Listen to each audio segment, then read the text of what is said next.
This podcast is brought to you by Trivelo Coaching, where we help triathletes and cyclists like you train smarter to race faster. I'm your host, Gerard Donnelly, and on my left is former Australian Ironman Champion and head coach of Trivelo Coaching, Gerard Donnelly.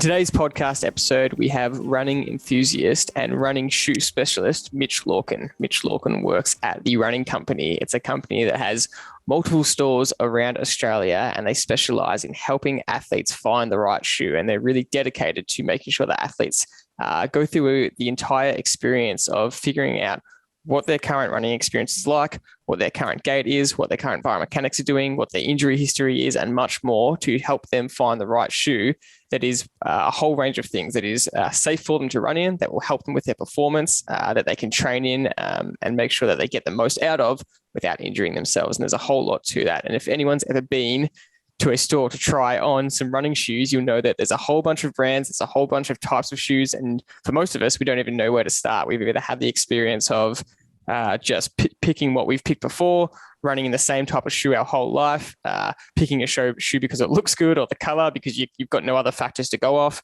picking a shoe that maybe feels okay, but you don't know whether that feeling is actually good or not, a whole range of things. And there's a real lack of knowledge out there about how to actually pick the right shoe for you. So that's everything we're going to talk about in this episode. And Dad, we loved it because it's questions we're always asking. We're always looking for more research behind what's actually the best shoe for people. And Mitch comes from a place of, and this is how he puts it in his own words, is we have just seen thousands and thousands of people come through the store. So we have a really good eye for what actually works and what doesn't, because there isn't as much quantitative data around shoe performance. And so we really love that perspective, and we love the insights that Mitch gave.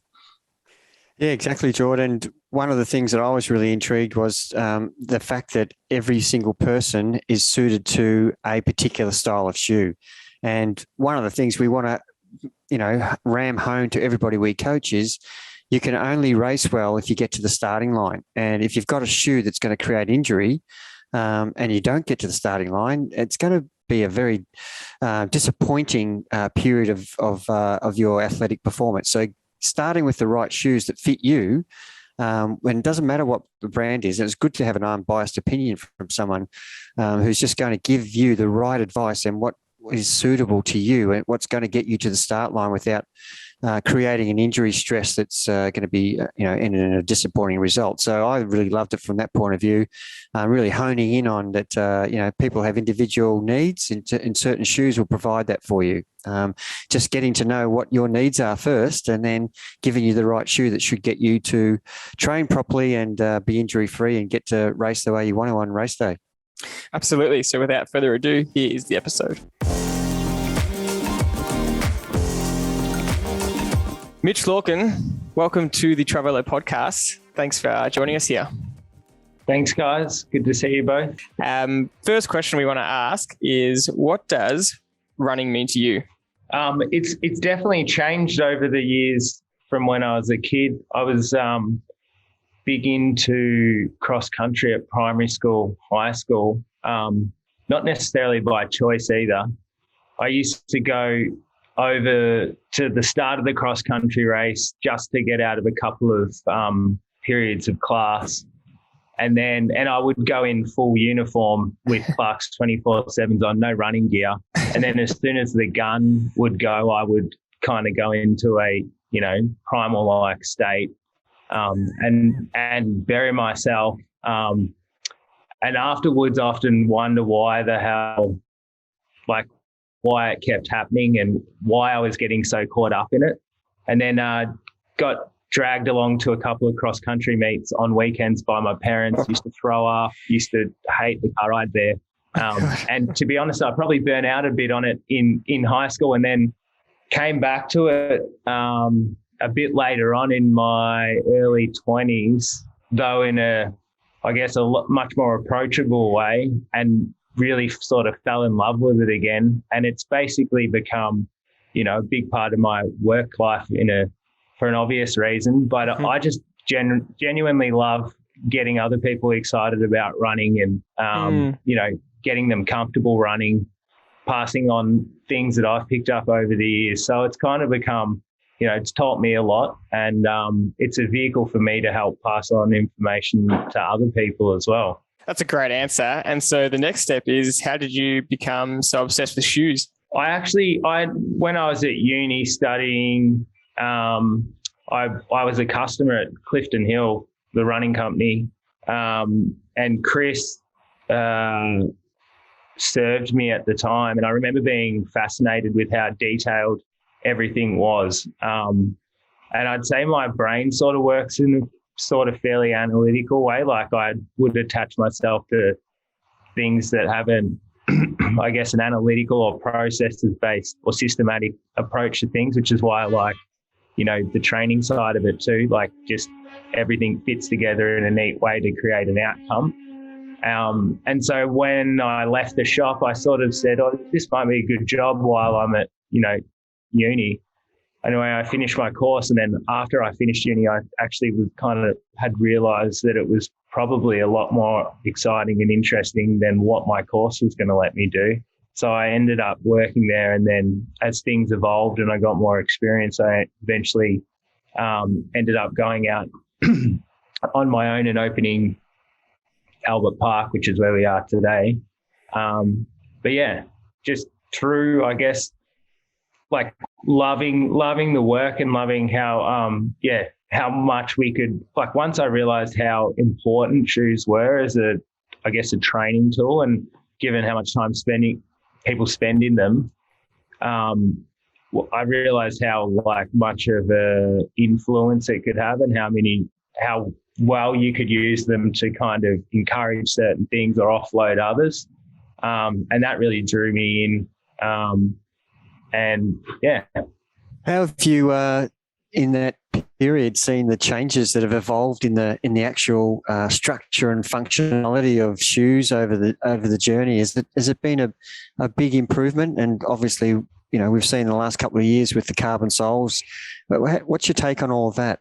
Yeah, definitely from a performance point of view, there's been a huge shift, and that's fairly well measured now in the labs in terms of what we know that the shoes can do for people.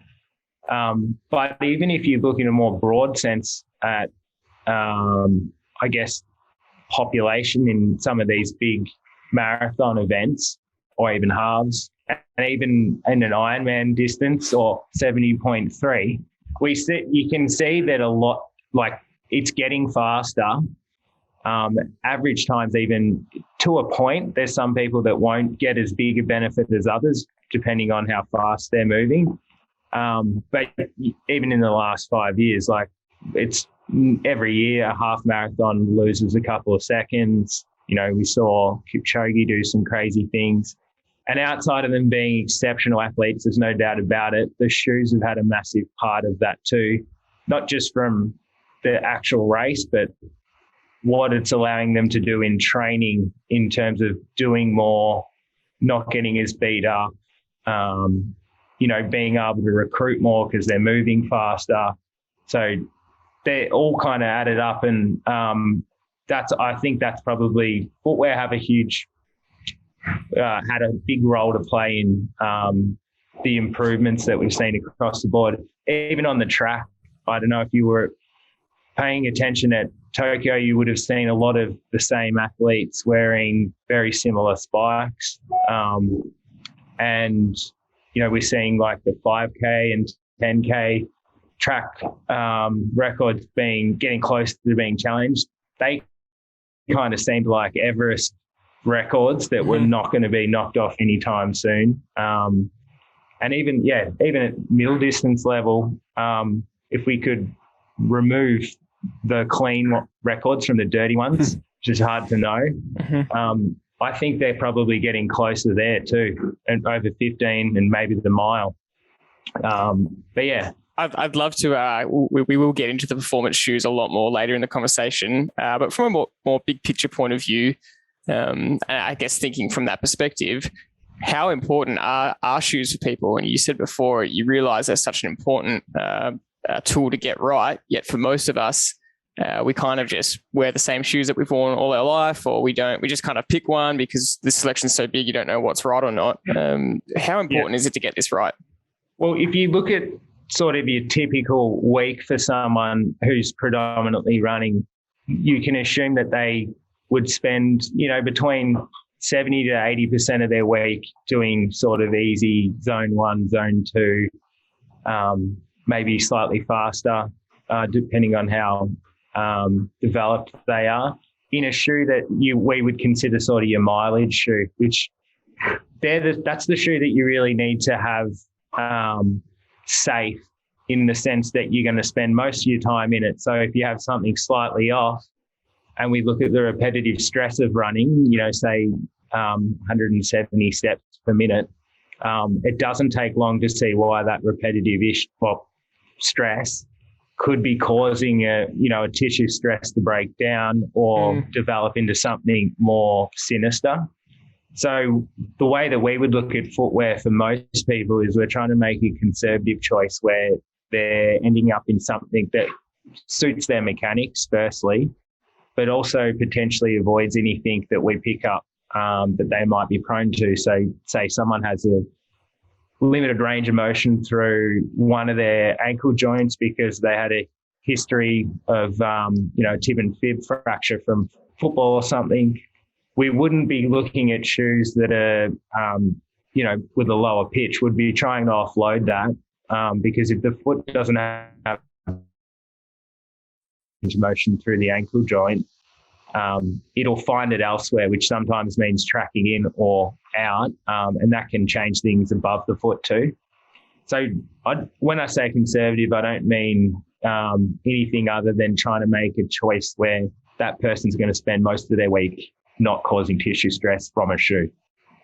And I guess you were an interesting case of that to use you, but also really common because we see overwhelmingly, I'd say most of the issues we would see is people with neutral mechanics, which I'll get into in a sec what that actually means, running in shoes that are structured, and they're basically a mismatch. You're working against the shoe, and the shoe, although it sounds good on paper in that it's more supportive, is actually causing tissue stress because it's not allowing you to shift weight in a natural and safe way.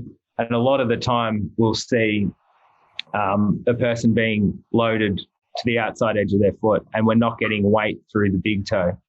Much in the same way with a cycling cleat, you want that first MPJ to be lined up right with that big toe because it's big for a reason. It does a lot of work and it's powerful. The same thing applies with a running gait. You don't want to shift weight away from that big toe.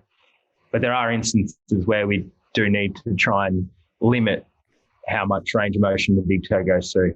So yeah, they're different. I guess we look at them as tools in a way, nearly to try and encourage some things sometimes and then discourage them others. Let's dive into that. Let's talk about some of the poor assumptions or biases that people have and the mismatches that you see, and explain that kind of that neutral gait compared to a non-neutral gait.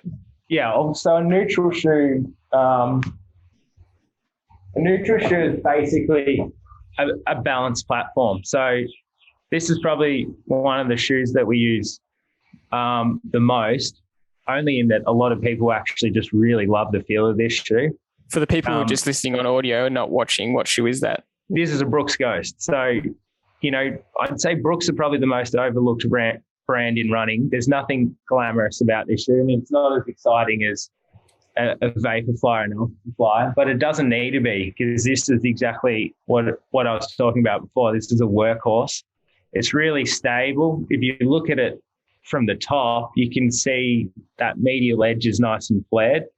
It's filled in through the midfoot, so you get a nice contact area through those areas where people tend to shift weight if they're a little less stable. Underneath, there's no sort of huge flex groove, so the shoe's relatively stiff. And one of the things that you don't want to see shoes doing is bending under the rear foot, because your foot's not articulated there either. So we don't, at the ankle joint it is, but we don't want to see the shoe flexing under there, because it can kind of cause a sudden moment loading as well when you're hitting the ground, because you get this sort of tweaked compression, particularly as people get fatigued, and that can cause stuff through plantar, soleus, calf, Achilles, getting overworked. Is there a shoe that does that specifically? That, I mean, you probably don't want to run on any shoe, but soft under the rear foot. So you see it a fair bit with, I'd say, people getting into Supershoes and then doing too much easy mileage. When they're starting to run at a lower pace, if you look at the rear of those shoes, there's really not much rubber coverage to start with. Like the forefoot, obviously there is.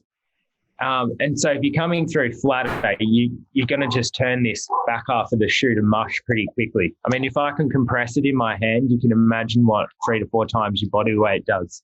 So having a more stable rear foot when you're running a little lower speed and you're, potentially fatigued or got compromised mechanics because you're not that mechanically sound, this is a safe shoe, and a super shoe in that sense would be really risky. Yeah. Outside of being risky, you would be chewing through them in a matter of weeks. When they're $380, it's not what you want to be doing. And it's, we were talking about the fact that, you see a lot of people just casually walking around in super shoes because they might just go to the shop and decide that, oh, this is Nike's top shoe, it must be the best shoe, not knowing that it is designed for high speed performance. And like you're saying, if you're too slow on it walking or jogging, then it just completely defeats the purpose of the shoe.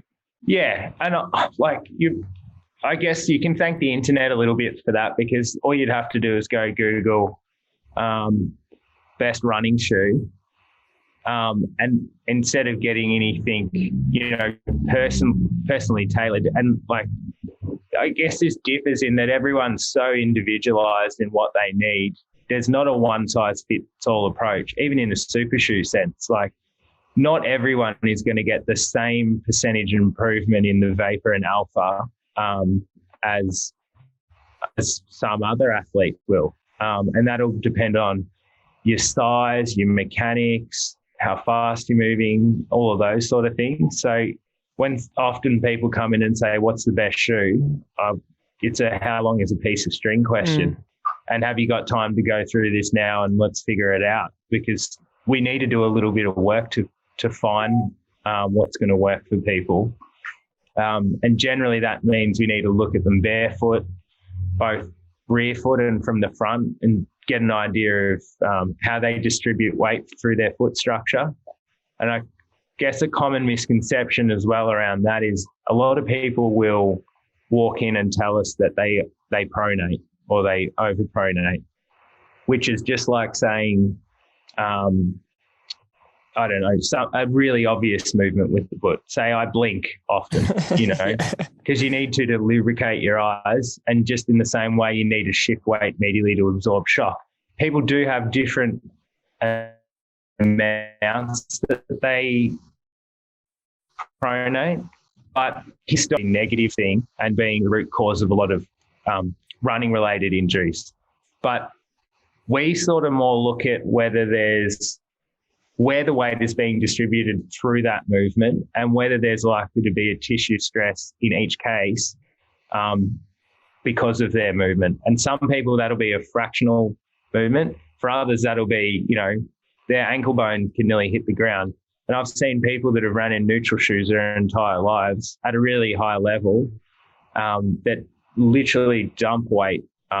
Horrible if you filmed them, and you don't want to show them either because we're talking about nearly acute angles at rear foot. Yeah, but they've never had any issue through that medial chain at all. So you can't really use it because no one's ever been able to, in research or otherwise, quantify how much is too much. So it's nearly pointless and irrelevant. All we need to do is provide the foot, in any case, with a stable platform to do its natural thing. And for some people, that'll be a neutral shoe like the Ghost. And for others, they might need a little bit of extra help through the inside edge, where you would go to something slightly more built up. And traditionally that's been graduated. So the midsole will have sort of a high density foam on the medial edge that tapers off towards the softer foam on the lateral edge. And that just helps that person as they land and shift weight medially not compress and deform that medial edge. So they're not working harder to bring their foot back into that neutral position. If, as a general rule, people look stable barefoot, and that weight distribution is nice and even, and we can see the big toe getting, reasonable activation, they're going to look good in a neutral shoe. And if you look good in a neutral shoe, in a stability sense, it makes no sense to jump into a structured shoe. You're not getting any extra benefit. You're more likely to be causing a problem by changing what happens above the foot, like getting, fairly inconsistent muscle engagement through your posterior chain and through calf and soleus as well, because the weight's no longer getting pushed through the big toe. So you make a compromise, and I'd see more issues related to people being overcorrected than people being unstable, as a general observation. What on some things you've just said, I just want to pick up on your advice on if you've got an athlete who's been running really well and has very few injuries over his career, and he might be in his 40s, has been a good runner, and he comes to you to get a new pair of shoes, and you check him out the way that you would do thoroughly with every person who comes in, and you notice that the shoe he's been wearing his entire running career is not the correct shoe. Yet they've run quite successfully. They haven't had many injuries. How do you approach that athlete, and would you recommend that they go into a shoe that's more, and what is the risk with changing shoes to something they've never run in before that's got a different sort of feel to their planting of their foot every time they stride out? Yeah. And so if they've been uninjured over 40 years, there's probably a good chance they've adapted to the way that shoe, or that type of shoe, allows them, I guess, to shift weight. So it's not always like sometimes we just change it because it's going to feel better. Like if you only know what you know, then it's worth trying on the odd chance that it'll actually feel even smoother and more natural. And a lot of the time, because of the training history of someone like that, they're pretty resilient to those minute stresses anyway. And generally, if we get them trying something that makes more sense based on their mechanics, it'll feel good. And we really don't need to convince them too much. Because once you kind of talk them through what's happening, and we show them a little bit of footage and they can see what's occurring when we make the change, it's not too hard then to get them running outside, and they'll go, actually, it feels like I don't have shoes on anymore. Instead of, I guess a lot of the time people will be looking for something that feels like it's really supporting the foot, or like snug around the foot, which is exactly what we don't want to go for. We want it to feel like the person doesn't have a shoe on. I guess it's a good time to ask about injury risk and feedback you have from athletes when they do finally change shoes. They might change to something that actually suits them better, but there's still got to be an adjustment period for that person with a new shoe, even if it's biomechanically the right fit. Yeah, and it'd be just in the same way if track season rolls around for you and you want to jump in a spike again after jogging in a shoe with, much more midsole underneath your foot, you're going to increase the range of motion through quite a few of those tissues, and then you will need to adjust slowly. You don't want to just jump in and run a 5K race in a spike at the start of the season, because you'll get smashed. And if you try and push through that in the next training week, you can sometimes come quite undone. So we can talk people through that, but most of the time we're not going to make decisions for changing shoes that are risky, because it's the opposite of what we do. We want to reduce stress, but sometimes that means another tissue might go through a slightly bigger range of motion or work slightly harder, but it's a healthy thing. It should be doing more than it has been. And it gives another tissue that's been doing too much a chance to calm down, and we get, restorative function of the foot again. So it's always with the intention to get proper, safe function out of the foot, not create risk, because no one needs that. No, and it's Jordan's a good example of this, changing shoes from what he's been running in for a while, and probably a combination of things can happen to you during that transition period if you actually jump into a training session that's maybe a little bit too long. It's got too much load with a different shoe. You could actually create a risk issue there. Would you agree with that? Yeah, I think everyone will have different sort of breaching point for that. I guess that capacity for stress. What's hard to know though with that situation is whether it was the training session or the shoe that was the tipping point. You know, sometimes we can get everything right in the store, and someone goes away and gets excited by the fact that they've got a new, shoe or something, and they go from running, say, 3 sessions normally per week to doing 5 runs in the following 3 weeks. That's, a significant increase in load. And even it won't matter what shoe you put yourself in, you're still going to have a breakdown. So the shoes are only part of the picture. You still got to be smart about how you train and how you apply stress to the body. But yeah, I guess we wouldn't advise someone to say swap a shoe and then go out and do a key race simulation that weekend, having never done a couple of faster sessions in it, because the conservative thing to do would be at least get an idea first of how you're going to pull up in it, especially moving closer to a race, and get a feel for it. A lot of the newer stuff, the more performance-based stuff, there's an element of having to learn the feel of the shoe and how to run in it, nearly like a tennis racket having a sweet spot. And so you want to do that as a bare minimum, but also to see how your body responds to the change and whether you're going to need more of a period to kind of, adjust to it. Is there much difference? Sorry, Jordan. Is there much difference between you training in your everyday, workhorse shoe like the Brooks Ghost that you've recommended, and then jumping into, a fast set of, road racing shoes with the carbon sole? Is there going to be a big contrast in the feel to that?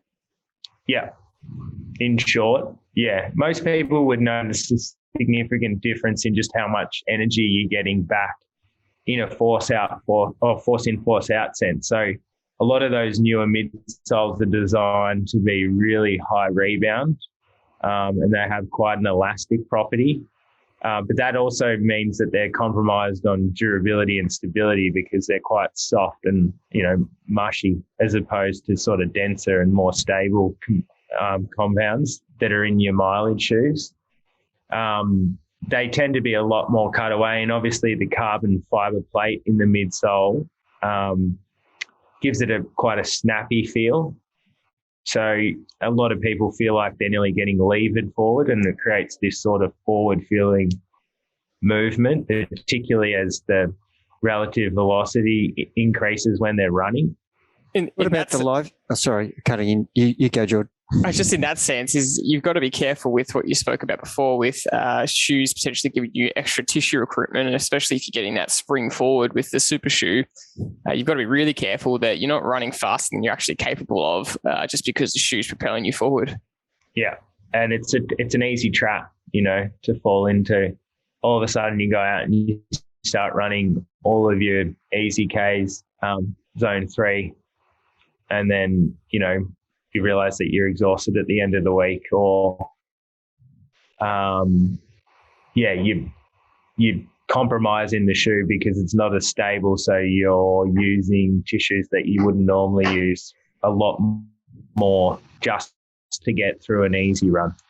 Plus the shoes so you can see then the relationship between sort of having a safe workhorse and then having the shoe that allows you to run fast when you need to. There's very specific things that don't cross over too well in running. And plus the shoes have such limited mileage on them, right? Because they they've only got, potentially some top pro marathon runners are wearing the alphaflies once in a marathon, and then they're getting rid of it. But for most other people, they might get 100K out of them, but that won't last you very many weeks if it's your mileage shoe, Yeah, no, and like we've had people that have come in to update their shoes having bought, say, an alpha or a vapor online and been horribly disappointed at how little mileage they got out of it. But only to find out that it wasn't a shoe to jog in, that it's like driving a Ferrari in traffic. They don't like staying in first. Yeah. They need to be on a road or like an open road anyway, or a racetrack. Yep.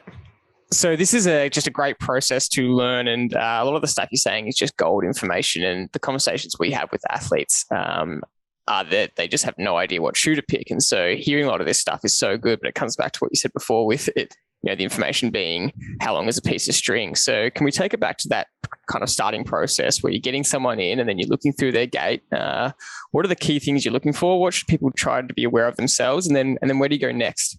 I guess the first thing we really try and understand before we get anyone on the treadmill is unpacking as much as we can about their training history, their injury history, their shoe history, anything that's going to potentially give us insight into why they might be, if they are in an injured state.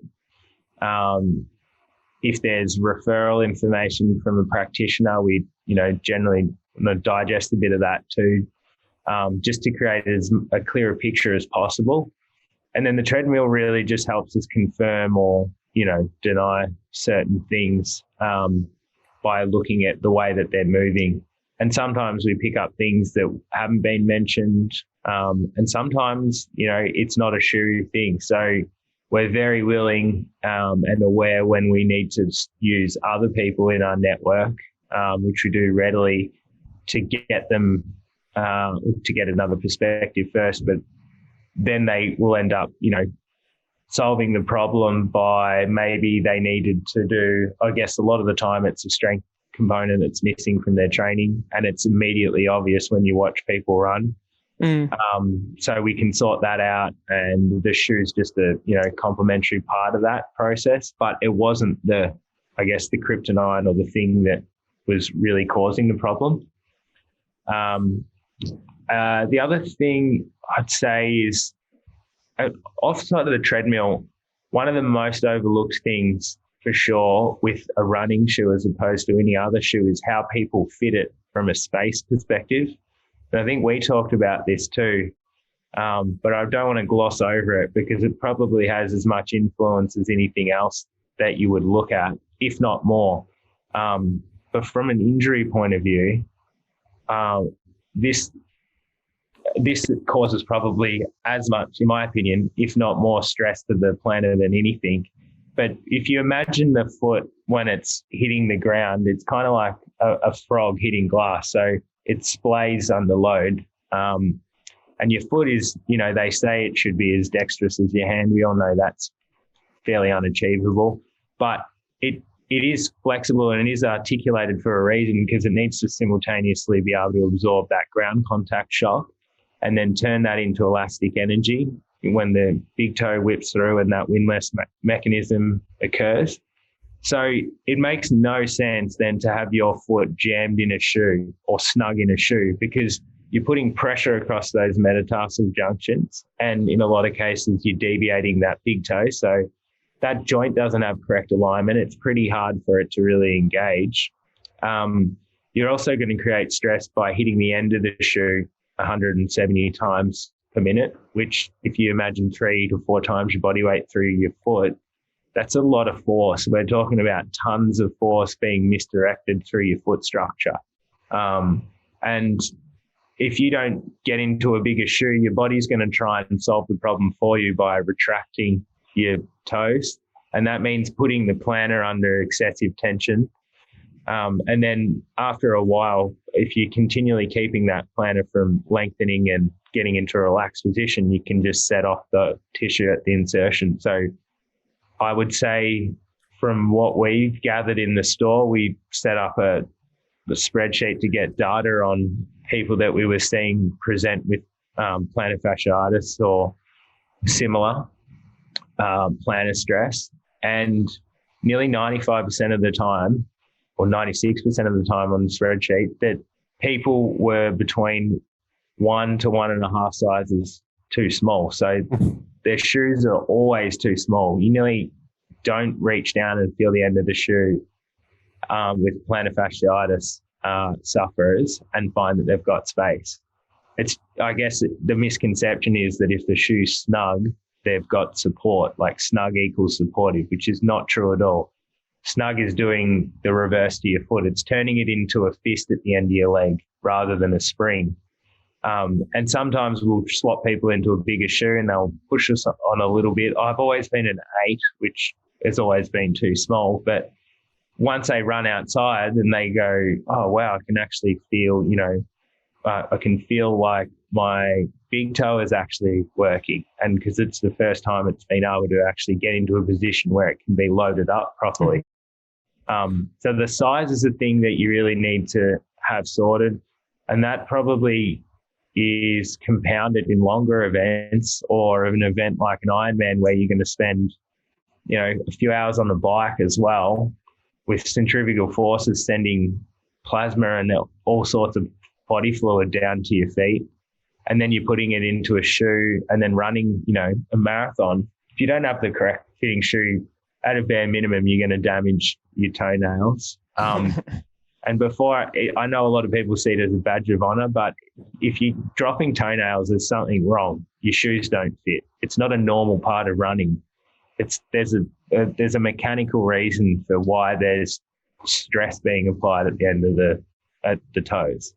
So if you allow a little bit more space, and that doesn't mean getting, sloppy or having 4 different pairs of shoes that are a size bigger each time, just getting the correct fit across the foot. And a lot of the time that'll mean going to another width rather than going up too many sizes to get the width, because that's not the correct way to really get the true fit. Mm-hmm. But yeah, there's a real method to making sure the shoe fits properly. And that's a big part of, I guess, what we do. It's simple, but it's often overlooked. And you guys are going 1 to 1.5 sizes bigger than the person's shoe size. If they're normally wearing a 9, you'll put them in 10 and 10.5s. Yeah. So, and it's not a hard and fast rule, because it'll depend a lot on the size of the person and then how much force they're going through, or is going through their foot. Sorry. So if someone comes in and they're, 6'4" and they've got a size 13 foot to the end of their toe, they've got a lot more force going through their foot, and their foot is going to splay a lot more. So you generally leave a little bit more space.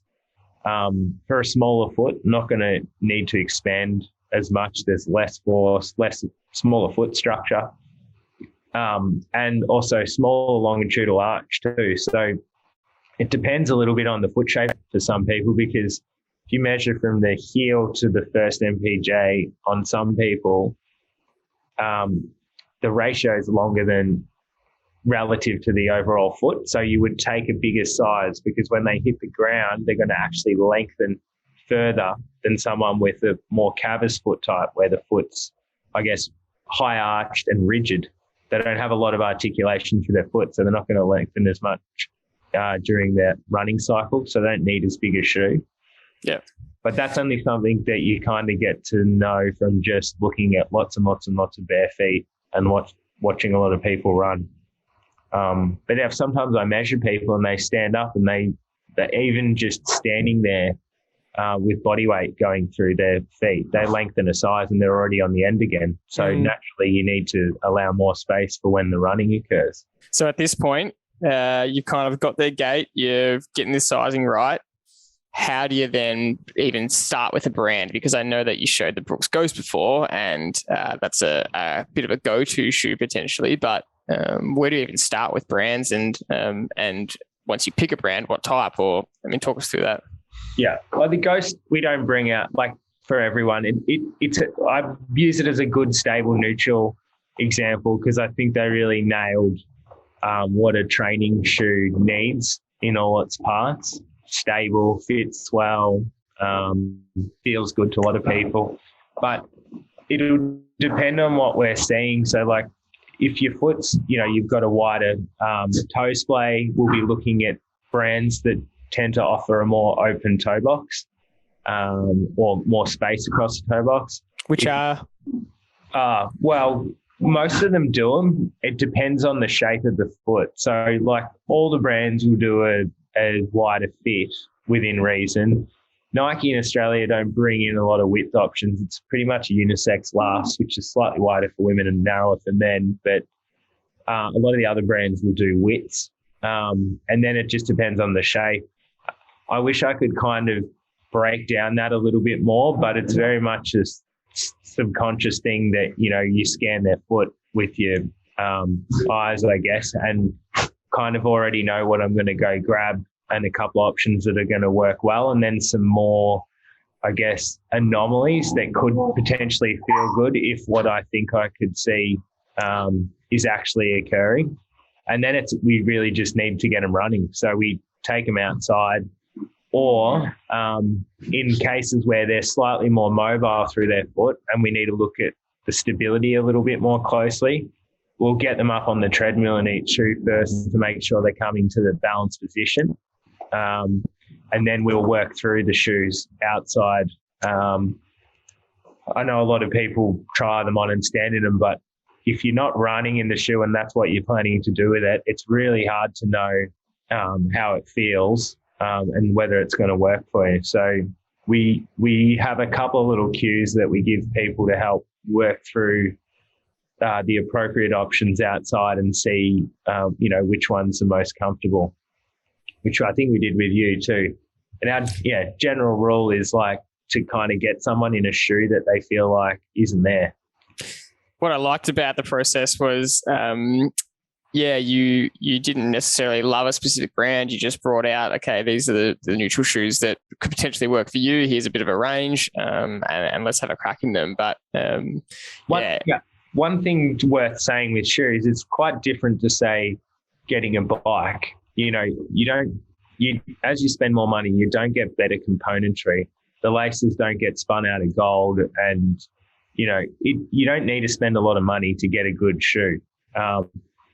So the brand thing is, they all make neutral shoes. They all make structured shoes. Some of them make more safe neutral shoes than others for the typical athlete. So it'll depend a lot on what we've picked up. If you're a more efficient runner with sound mechanics, we can probably play around the edges a little bit more with, shoe options. So I know it's hard to break down, but can you help us and the listener just get a sense of potentially what do you think certain brands are aiming to do? Because or does it really not matter? They all bring out a neutral shoe, they all bring out a wider shoe. It's just tried on and what feels best, or is there a way to kind of narrow down? The Hockers are aiming for this kind of thing, and the Brooks are aiming to be more neutral, and the Asics are trying to be more of a supportive shoe. Could you break that down? Every brand will sort of have a bit of a DNA in like what they're known for. For Mizuno, they've always been wedded to this wave plate idea. I guess Nike, they don't really attach themselves to one particular thing, but they've definitely, at least in the last 10 years, been the people that have pushed the envelope with performance pretty unfearlessly too. Like every other brand was kind of scraping together to try and come up with a super shoe after they initially did it. The other day I looked at the original one and I remember putting it on my foot the first time and thinking, wow, this is a crazy shoe. This is a full game-changing shoe. And then I looked at it in comparison to today's super shoes, and it's like, it's not that cushioned, and it looks quite thin. But when I saw it back then, I was like, it looks like a moon shoe. I've never seen anything like it. So it really has progressed quite quickly. It's allowed other brands, like if you have a DNA that is particular, it allows you to kind of find a crack in an industry that's got a lot of long-term players. Like I think the second youngest brand that we stock is probably Nike.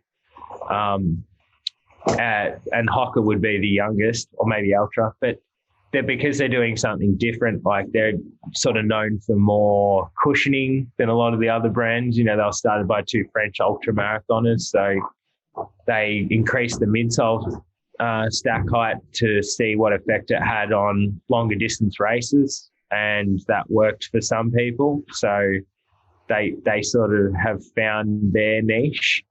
And they're a little bit more geared towards providing, a highly cushioned platform at a low weight in a lot of their models.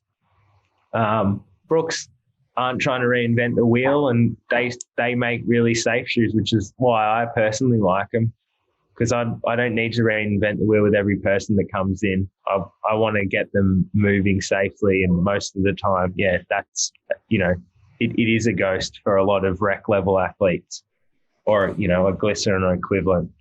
And if you just looked at a snapshot of the population, like I'd probably say that 75 to 80% of people are better off in neutral shoes based on what I see on the treadmill. But if you look at the sales breakdown across the country, it's probably more flipped, and somewhere like 75 to 80% of people are wearing structured shoes, which tells you one thing, that too many people are wearing the wrong type of shoe. Category-wise anyway. Have you found that the older athlete are suited to a particular brand that you would direct them to, as compared to the younger athlete who might have might be running, let's just give pacing. If someone's able to run, 230, 240 per kilometre pace, 3 minute K pace to 330, and all the way up to 5 minute, 6 minute K paces, are you directing people to a particular shoe, obviously based on their running gait and planting, but in terms of the speed that they run at? No. Its short answer is no.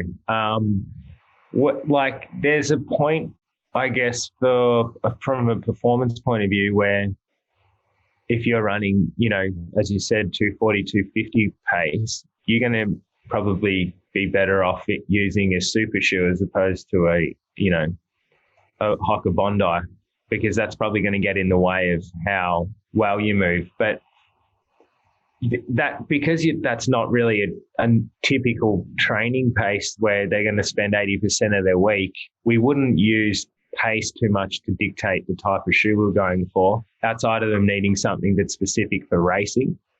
So when people come in and they tell you their pace, it's kind of irrelevant in a way, because it doesn't probably dictate too much in how we're going to look at stability through the foot. And I'm definitely not getting anyone, even if they told me they can run 240 pace on the treadmill at that speed, because it could be fairly catastrophic. We don't really look at pace as a dictating thing. It would be more about,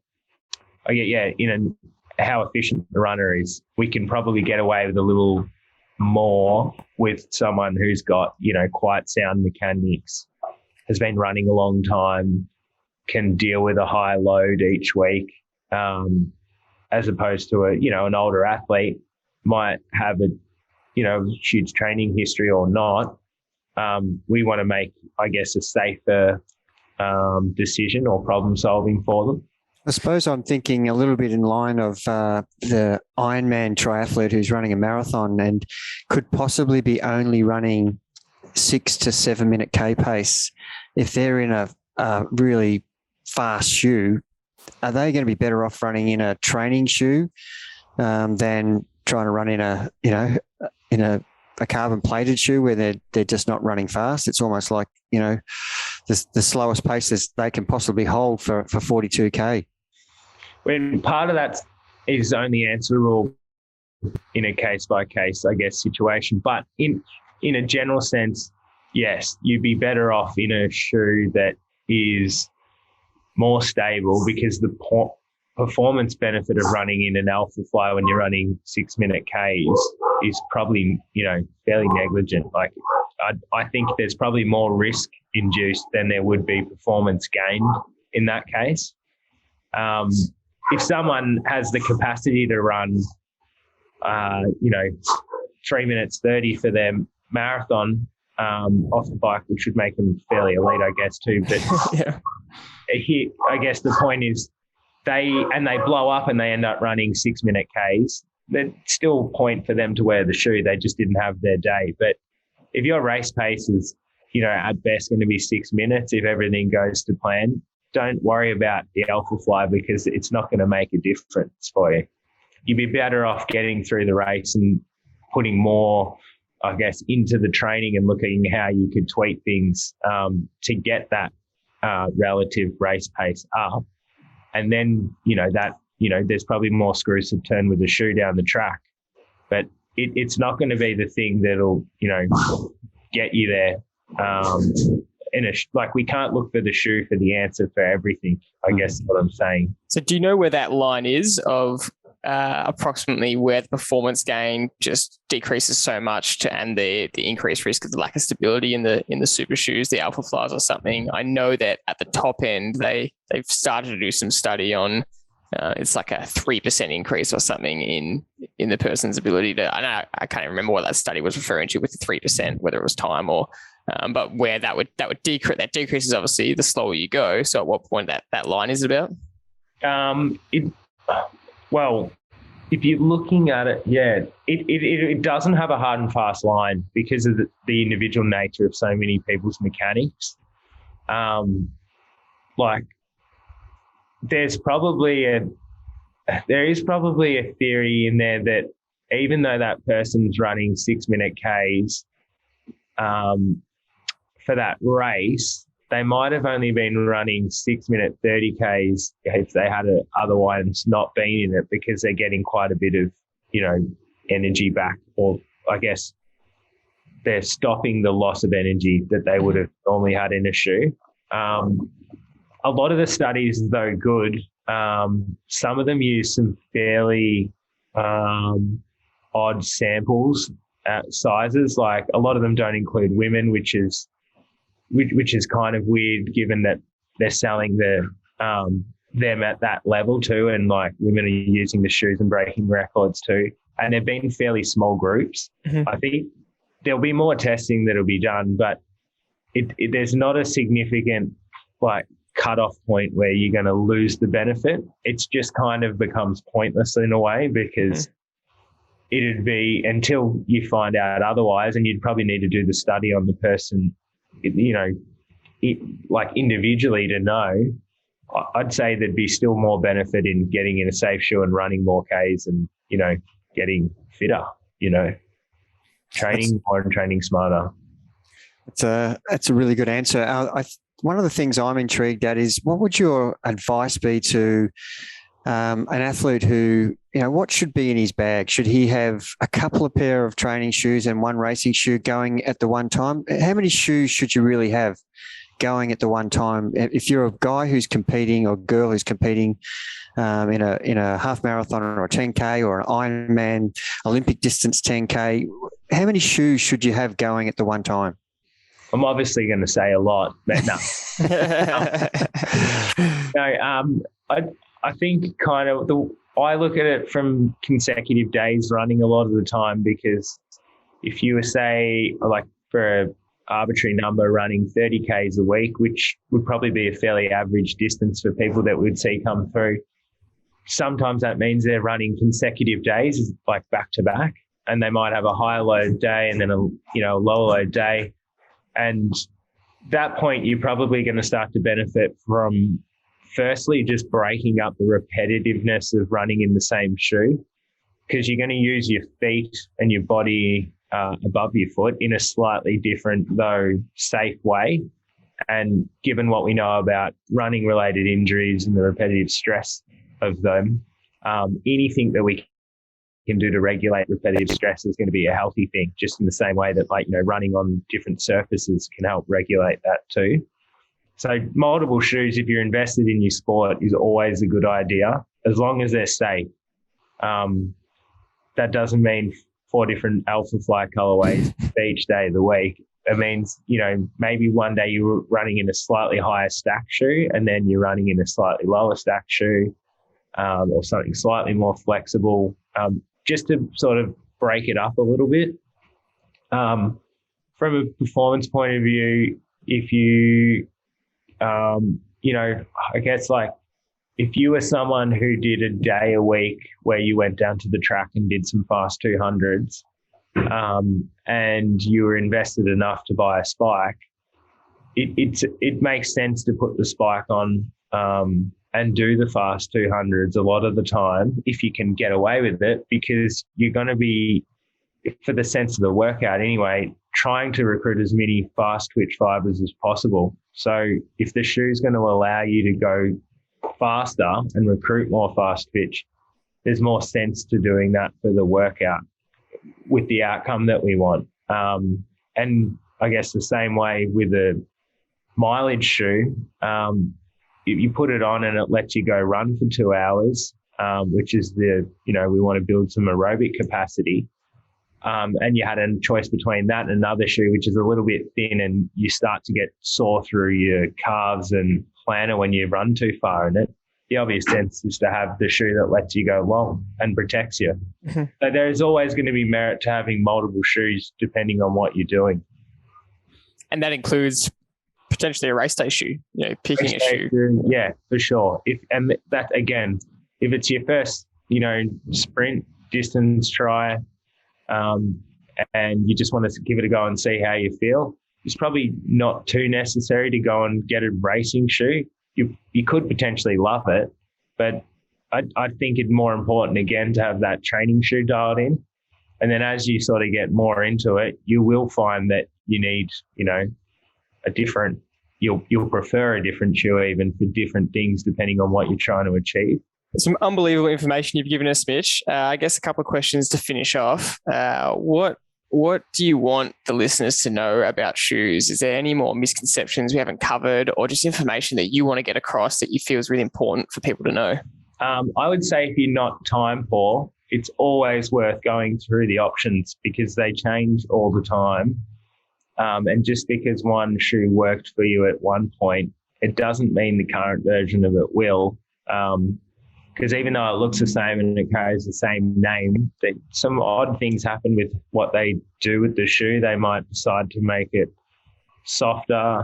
They might decide to make it more cushioned, and off the shelf buying without sort of trying and getting a feel for it first. It's a bit risky. Mm-hmm. So if you can get into a run specialty store and go through the process properly, you're going to end up in something that makes sense mechanically, and you'll go through the options and you'll end up in something every time that feels comfortable too. So I would always just put the time aside to go try it. Like you would test ride a bike, you got to get on it to kind of get a feel for it. It's as most important. I was talking to my other son, Matt, the other day about a mattress that he was sleeping on, and you spend, how many hours a day on that bed. You want to make sure you've got the one that suits you. And same with running. You're going to spend, your passion is running. You want to make sure that you're putting the shoe on that's going to enable you to stay injury free. And that's one of the messages that I'm sure you must see when people come in. I've had this shoe, I've been injured, and they're just running in the wrong shoe. Yeah, I guess it's like analogous with how much money and time people would invest in a bike fit.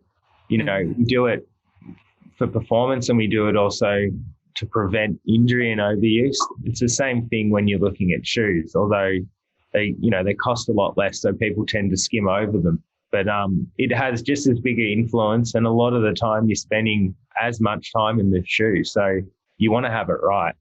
Last question, and this could be a tough one for you to answer, but I want you to give us your personal favorite just mileage trainer shoe, your favorite kind of maybe more high intensity training shoe, and your favorite race shoe. And before you answer, I must caveat that I want your answer here for the listener.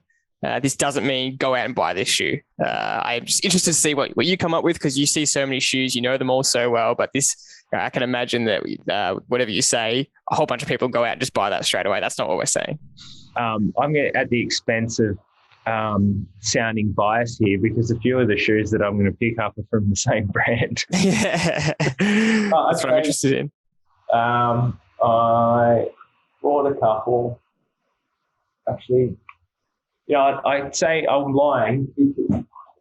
I'd be splitting hairs if I said I had a favourite between this and this for, I guess, anything up to a marathon. What are they? What do you got in your hands? I've got a Vaporfly in one hand, and this is an RC Elite, which is New Balance's, I guess, equivalent. This is probably a slightly more durable shoe than the Vaporfly, which is why I also like it.